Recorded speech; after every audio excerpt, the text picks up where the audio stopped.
नमस्कार दोस्तों, स्वागत है आपका हमारे YouTube चैनल में। दोस्तों, आज हम आपको बताएंगे कि मासिक धर्म के दौरान कौन से कार्य नहीं करने चाहिए। दोस्तों, एक बार माता लक्ष्मी और भगवान विष्णु क्षीर सागर में शेष नाग की शैया पर विश्राम कर रहे होते हैं। तभी देवी लक्ष्मी भगवान विष्णु से पूछती है, हे प्रभु, आज मेरे मन में एक शंका उत्पन्न हो रही है। केवल आप ही मेरी इस शंका का समाधान कर सकते हैं। भगवान विष्णु कहते हैं, हे प्रिय, तुम्हारे मन में जो भी शंका हो निसंकोच होकर पूछो, मैं तुम्हारी सभी शंकाओं का समाधान अवश्य करूंगा।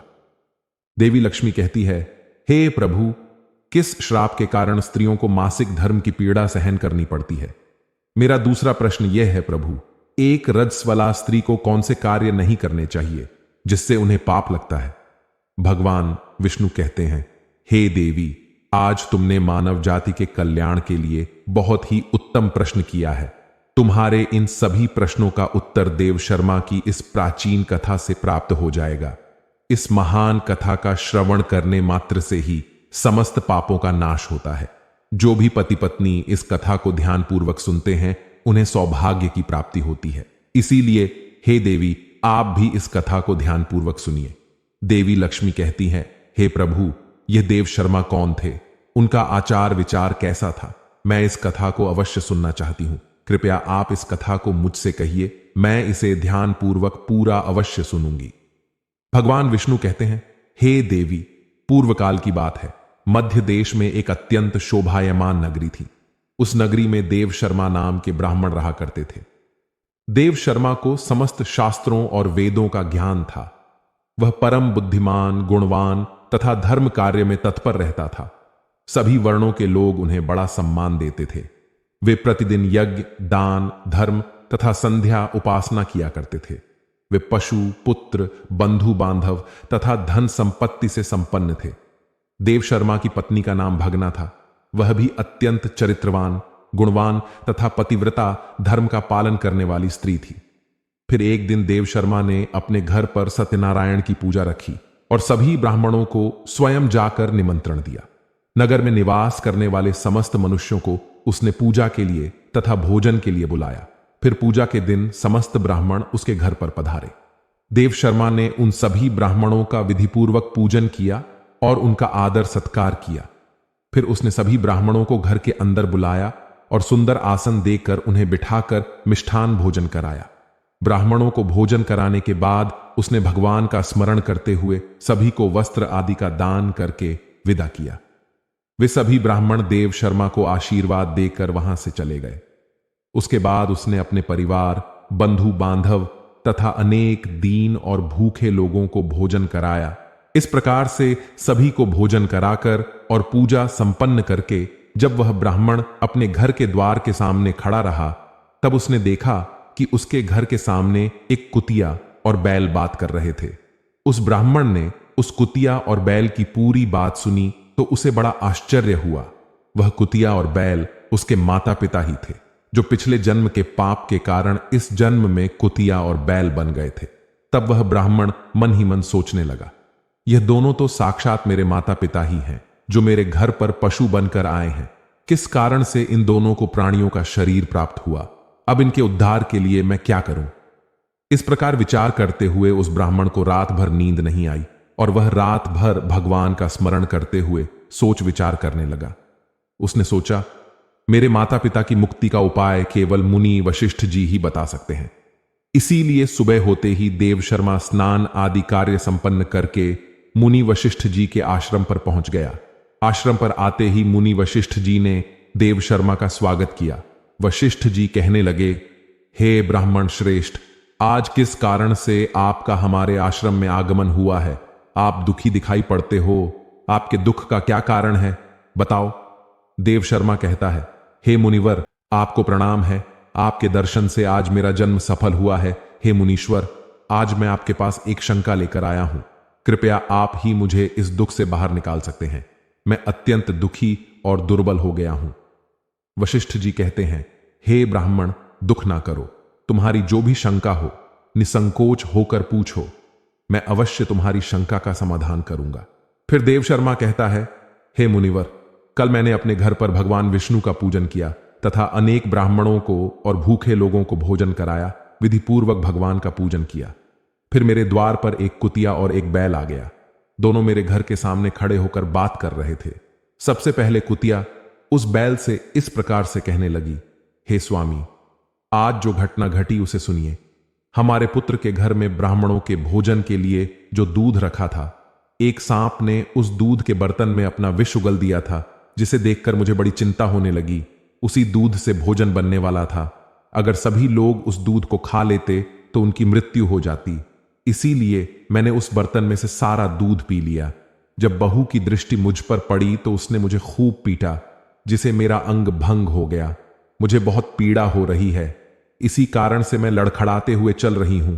मुझे यह पीड़ा सहन नहीं हो रही है। कुतिया की बात सुनकर वह बैल बहुत दुखी हुआ और वह खुद का वृतांत सुनाने लगा। हे प्रिय, अब मैं तुम्हें मेरे दुख का कारण सुनाता हूं। मैं पूर्व जन्म में इस ब्राह्मण का पिता था। आज इस ब्राह्मण ने सभी लोगों को भोजन कराया, किंतु इसने मेरे सामने घास तक नहीं डाली और ना ही मुझे जल पिलाया। इसी कारण से मैं बहुत दुखी हो गया हूं। फिर देव शर्मा कहने लगा, इस प्रकार से अपने माता पिता को कुतिया और बैल के रूप में ऐसा बोलते हुए देखकर मुझे बड़ा दुख हो रहा है। मुझे रात भर नींद नहीं आ रही है। हर क्षण मुझे चिंता सता रही है। मैंने कभी कोई पाप नहीं किया है, हमेशा धर्म के कार्य किए हैं, फिर भी मेरे माता पिता को ऐसे कष्ट झेलने पड़ रहे हैं। इसी कारण से आज मैं आपके पास आया हूं। कृपया आप अपनी योग शक्ति से पता करके मुझे बताइए, किस कारण से मेरे माता पिता की ऐसी दुर्दशा हुई है और उनकी मुक्ति के लिए मुझे कौन सा कर्म करना चाहिए।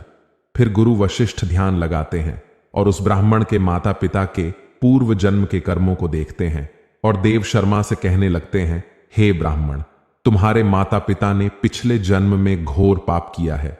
उसी पाप के कारण आज उनकी ऐसी दुर्दशा हुई है। देव शर्मा कहता है, हे गुरुदेव, किस पाप के कारण मेरे माता पिता की दुर्दशा हुई है, कृपया विस्तार से बताइए, मैं जानना चाहता हूं। फिर आशी वशिष्ठ कहते हैं, हे ब्राह्मण देवता, तुम ध्यान से सुनो। यह बैल जो तुम्हारे पिता है, यह पिछले जन्म में कुंडी नगर के श्रेष्ठ ब्राह्मण रहे हैं। इन्होंने एक दिन एकादशी का व्रत करके भोजन किया था। एकादशी के व्रत के दिन इसने दान धर्म भी नहीं किया। इसने द्वार पर आई गायों को कभी भोजन नहीं खिलाया। इसने अपने पितरों का श्राद्ध भी विधि पूर्वक नहीं किया। तुम्हारे पिता ने पिछले जन्म में मासिक धर्म के दौरान ही तुम्हारी माता के साथ संबंध बनाया था। इसी पाप के कारण इस जन्म में इसे बैल का रूप प्राप्त हुआ है। अब तुम्हारी माता के बारे में सुनो। तुम्हारी माता ने रजस्वला होते हुए भी भोजन बनाया। मासिक धर्म के दौरान ही इसने भगवान की पूजा की, तुलसी को जल चढ़ाया। रजस्वला होते हुए भी इसने भगवान को भोग लगाया। इसी कारण से इसे महापाप लगा है। मासिक धर्म के दौरान स्त्री 3 दिनों के लिए अपवित्र हो जाती है। मासिक धर्म के दौरान स्त्री को पूजा पाठ नहीं करना चाहिए। स्त्री को इन 3 दिनों में अपने बाल भी नहीं धोने चाहिए। इससे पति की आयु कम होती है। मासिक धर्म के दौरान पेड़ पौधों को स्पर्श न करें। रजस्वला स्त्री के साथ संबंध भी नहीं बनाना चाहिए। जो पुरुष रजस्वला के साथ संबंध बनाता है उसे ब्रह्म हत्या का पाप लगता है। जो रजस्वला के वस्त्रों को स्पर्श करता है उसे भी पाप लगता है। रजस्वला स्त्री के शरीर में 3 दिनों तक ब्रह्म हत्या का पाप निवास करता है और चौथे दिन ही वह स्नान करके पवित्र हो जाती है। चौथे दिन स्नान करने के पश्चात रजस्वला स्त्री को अपने पति का मुख देखना चाहिए। अन्य किसी पुरुष का मुख नहीं देखना चाहिए। यदि पति समीप ना हो तो सूर्यदेव के दर्शन करने चाहिए। गुरु वशिष्ठ कहते हैं, हे ब्राह्मण, इसी पाप के कारण तुम्हारे पिता को बैल और तुम्हारी माता को कुतिया का जन्म प्राप्त हुआ है। देव शर्मा कहता है, हे मुनीश्वर, अब आप मुझे मेरे माता पिता की मुक्ति के लिए उपाय बताइए। वशिष्ठ जी कहते हैं, हे ब्राह्मण, तुम किसी भी अमावस्या के दिन अपने माता पिता की मुक्ति के लिए श्रक्त तथा तर्पण करो और दान धर्म करो। गाय की सेवा करो और गौ माता को मिष्ठान खिलाओ और अपने माता पिता की मुक्ति के लिए भगवान से प्रार्थना करो। फिर ब्राह्मण वही करता है और फिर उसके माता पिता को समस्त पापों से मुक्ति मिलती है। भगवान विष्णु माता लक्ष्मी से कहते हैं, हे देवी, मैंने तुम्हें रजस्वला स्त्री को कौन से कार्य नहीं करने चाहिए, इस विषय में बता दिया है।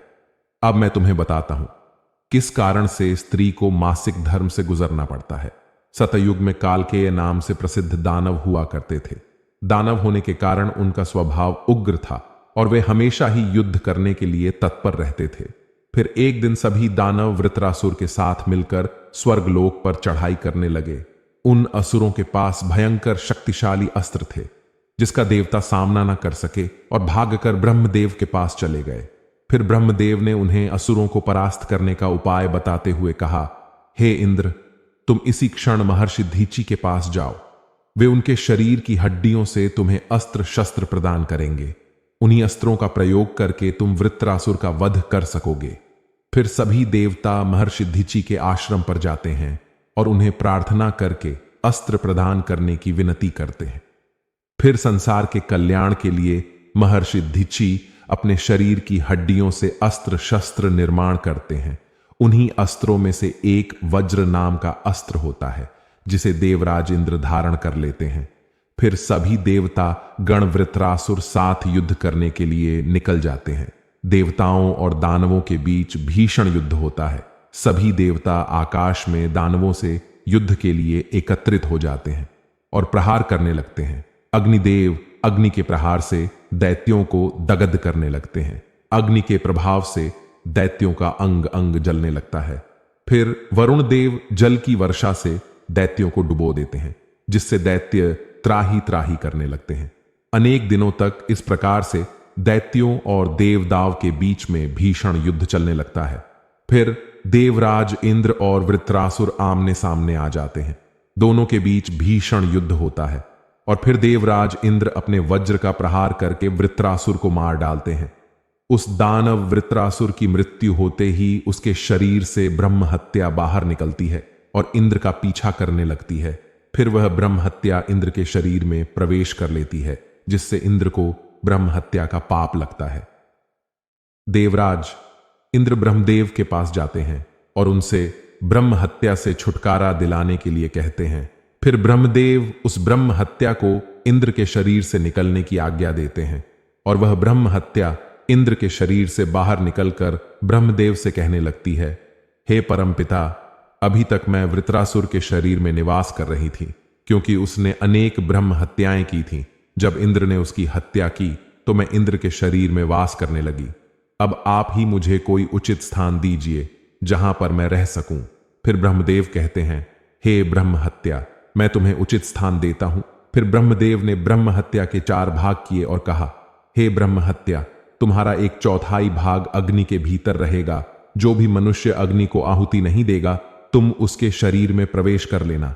तुम्हारा दूसरा 1/4 भाग जल के भीतर रहेगा। जो भी जल में थूकेगा अथवा मल मूत्र का त्याग करेगा तुम उसके शरीर में प्रवेश करोगी। फिर तीसरा 1/4 भाग पेड़ पौधों और वृक्षों के भीतर रहेगा। जो भी मनुष्य अकारण ही वृक्षों को काटेगा उसे भी ब्रह्म हत्या का पाप लगेगा। फिर ब्रह्मदेव ने अप्सरायों को बुलाया और कहा, हे अप्सरायों, इस ब्रह्म हत्या का 1/4 भाग तुम ग्रहण करो। अप्सराएं कहने लगी, हे प्रभु, आपकी आज्ञा से हम इसे ग्रहण करने के लिए तैयार है, किंतु हमें भी इससे मुक्ति का कोई उपाय बताइए। फिर ब्रह्मदेव कहने लगे, हे अप्सरायों, जो भी पुरुष रजस्वला स्त्री के साथ संबंध करेगा उसके अंदर यह ब्रह्म हत्या प्रवेश कर जाएगी। इस प्रकार से ब्रह्म हत्या के 4 भाग हुए, एक अग्नि में, दूसरा जल में, तीसरा वृक्षों में और चौथा स्त्रियों के अंदर प्रवेश कर गया। उसी ब्रह्म हत्या के भाग्य के कारण स्त्रियों को मासिक धर्म आता है। जो भी पुरुष मासिक धर्म के दौरान स्त्रियों को स्पर्श करता है अथवा उनके साथ संबंध बनाता है उसे ब्रह्म हत्या का पाप लगता है। भगवान विष्णु कहते हैं, हे देवी, इस प्रकार से मैंने आपको स्त्री के रजस्वला होने के पीछे की कथा और रजस्वला स्त्री को कौन से कार्य नहीं करने चाहिए आदि के विषय में बता दिया है। मां लक्ष्मी कहती है, हे प्रभु, आज आपने मुझे बहुत ही महत्वपूर्ण ज्ञान दिया है। मैं भी आपको वचन देती हूं, जो भी स्त्री मासिक धर्म के दौरान पूजा पाठ करेगी, पति के साथ संबंध रखेगी, उसके घर में मैं प्रवेश नहीं करूंगी। तो दोस्तों, इस प्रकार से मासिक धर्म के दौरान स्त्रियों को यह कार्य नहीं करने चाहिए। आपको यह कथा कैसी लगी कमेंट करके जरूर बताएं। जानकारी अच्छी लगी तो वीडियो को लाइक जरूर करें, कमेंट में जय श्री हरि विष्णु अवश्य लिखें, साथ ही चैनल को सब्सक्राइब करें। आप सभी का धन्यवाद।